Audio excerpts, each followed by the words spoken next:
ನಾಗೇಂದ್ರ ಅವರಿಗೆ ನೀವು ಮತ್ತೊಮ್ಮೆ ಸಚಿವ ಸ್ಥಾನ ಕೊಟ್ಟಿದ್ದೀರಾ. ಈ ಕೂಡಲೇ ರಾಜೀನಾಮೆ ತಗೋಬೇಕು. ಕಾರಣ ವಾಲ್ಮೀಕಿ ಕಾರ್ಪೊರೇಷನ್ ಸ್ಕ್ಯಾಮ್ ಭಾಳ ದೊಡ್ಡ ಹಗರಣ ಇದೆ, ಸಾಬೀತಾಗಿದೆ. ಇಲ್ಲಿ ನಡೀತಾ ಇದೆ ಕೇಸು. ಮುಂಚೆ ಸಚಿವರಾಗಿದ್ದಾಗ ಅವ್ರು ರಾಜೀನಾಮೆ ಕೊಟ್ಟಿದ್ರು. ಸೊ ಆಗಿದ್ರೂ ಕೂಡ ನೀವು ಮತ್ತೊಮ್ಮೆ ಅವ್ರಿಗೆ ಅವಕಾಶ ಕೊಟ್ಟಿರೋದು ನಿಜವಾಗ್ಲೂ ಭಾಳ ಬೇಸರದ ವಿಷಯ. ಈ ಕೂಡಲೇ ನೀವು ಅವರ ರಾಜೀನಾಮೆಯನ್ನು ತಗೊಳ್ಬೇಕು. ಅದು ಮಾನ್ಯ ಮುಖ್ಯಮಂತ್ರಿಗಳು ಮತ್ತು ಕಾಂಗ್ರೆಸ್ ಸರ್ಕಾರಕ್ಕೆ ಭಾರತೀಯ ಜನತಾ ಪಾರ್ಟಿಯ ಯುವ ಮೋರ್ಚಾ ಮನವಿ ಮಾಡ್ತಿದ್ದಾರೆ. ಇದು ಮುಂದಿನ ದಿನಗಳಲ್ಲಿ ನಮ್ಮ ರಾಜ್ಯದ ಅಧ್ಯಕ್ಷರಾದ ವಿಜೇಂದ್ರ ಅವರ ಅಧ್ಯಕ್ಷತೆಯಲ್ಲಿರ್ಬೋದು, ಯುವ ಮೋರ್ಚಾ ಅಧ್ಯಕ್ಷರಾದ ಧೀರಜ್ ಗುಂಡರಾಜು ಅವರ ಅಧ್ಯಕ್ಷತೆಯಲ್ಲಿರ್ಬೋದು, ನಾವು ಮುಂದಿನ ದಿನಗಳಲ್ಲಿ ಭಾಳ ದೊಡ್ಡ ಮಟ್ಟದಲ್ಲಿ ಹೋರಾಟ ಮಾಡಬೇಕಾಗುತ್ತೆ ರಾಜೀನಾಮೆ ಕೊಟ್ಟಿಲ್ಲ ಅಂತ. ಅದಾದಮೇಲೆ ಕಾಂಗ್ರೆಸ್ ಸರ್ಕಾರ ಈ ಕಡೆಯಿಂದ ರೈತರ ಪರನೂ ಇಲ್ಲ, ವಿದ್ಯಾರ್ಥಿಗಳ ಪರನೂ ಇಲ್ಲ, ಮಹಿಳೆಯರ ಪರನೂ ಇಲ್ಲ.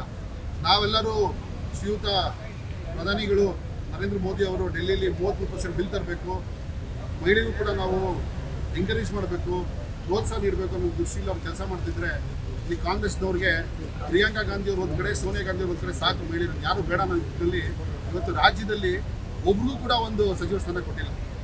ಸೊ ಇವ್ರಿಗೆ ಮಹಿಳೆಯರು ಓಟ್ ಮಾತ್ರ ಬೇಕಾ? ಅದ್ಯಾ ನ್ಯಾಯ ಸರ್? ಅದಾದಮೇಲೆ ರೈತರ ಪರ ಇದ್ದೀರಾ? ಇಲ್ಲ. ನಾವು ಪ್ರತಿ ಟೌನ್ಶಿಪ್ಪಲ್ಲಿ ನೋಡ್ತಿದ್ದೀರಿ, ಅಲ್ಲಿ ಕೂಡ ರೈತರು ನಿಮ್ಮನ್ನ ಯಾವ ಥರ ಅನ್ಯಾಯ ಮಾಡ್ತಿದ್ದೀರ ಅಂತ ರೈತರೇ ಹೇಳ್ತಾ ಇದ್ದಾರೆ.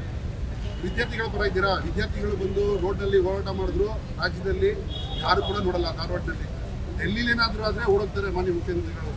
ಯಾ ನ್ಯಾಯ ಸರ್? ಈಗ ನೀವು ಇರೋದೇ ಹೈಕಮಾಂಡ್ಗೋಸ್ಕರನ? ಹೈಕಮಾಂಡ್ ATM ಪಾಲಿಸಿನ ನೀವು ಸಾಬೀತು ಮಾಡ್ತಾ ಇದ್ದೀರಾ. ನೀವು ಹೈಕಮಾಂಡ್ ಕಾಂಗ್ರೆಸ್ ಸರ್ಕಾರ ಅಂತ ಹೇಳ್ಬೋದು ಇದನ್ನ. ಈಗ ನೀವು ಸಚಿವರಾದಮೇಲೆ, ಈಗ ಮಾನ್ಯ ಮುಖ್ಯಮಂತ್ರಿಗಳಾದಮೇಲೆ ಅವ್ರಿಗೆ 2 ತಿಂಗಳಾದರೂ ಸಚಿವ ಸ್ಥಾನ ಬಳಸ್ಕೊಬೇಕಾಗಿದೆ. ಸಚಿವ ಸ್ಥಾನಗಳನ್ನ ಕೊಟ್ಟಿದ್ದೀರಾ, ಮತ್ತೆ ಖಾತೆ ಕೊಡಬೇಕು. ರಾಜ್ಯದ ಜನತೆಗೆ ನೀವು ಖಾತೆ ಕೊಟ್ಟಾಗ್ತಾನೆ ಈ ಬರಗಾಲದಲ್ಲಿ ಅವ್ರು ಕೆಲಸ ಮಾಡೋಕ್ಕಾಗುತ್ತೆ.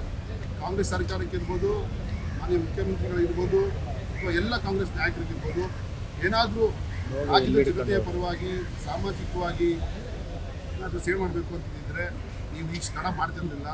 ನಿಮ್ಮ ವೈಯಕ್ತಿಕವಾಗಿ ಅದು ಇದು ಬರಬೇಕಾಗಿರುತ್ತೆ. ಆ ನಿಟ್ಟಿನಲ್ಲಿ ನೀವು ನಿಮ್ಮ ಒಂದು ಕೋಟಾ ಸಿಸ್ಟಮ್ನ ಫುಲ್ಫಿಲ್ ಮಾಡೋದಕ್ಕಾಗಿ ತಡ ಮಾಡ್ತಿದ್ದೀರಾ. ಇದರಿಂದ ಜನತೆಗೆ ನಮ್ಮ ಉತ್ತರ ಕರ್ನಾಟಕದಲ್ಲಿರ್ಬೋದು, ಬೆಂಗಳೂರು ಭಾಗದಲ್ಲಿರ್ಬೋದು, ಎಲ್ಲ ಕಡೆಯೂ ಕೂಡ ಭಾಳ ತೊಂದರೆ ಆಗ್ತಾಯಿದೆ. ಅಭಿವೃದ್ಧಿ ಅಂತೂ ನೆಲ ಕಚ್ಕೊಂಡಿದೆ.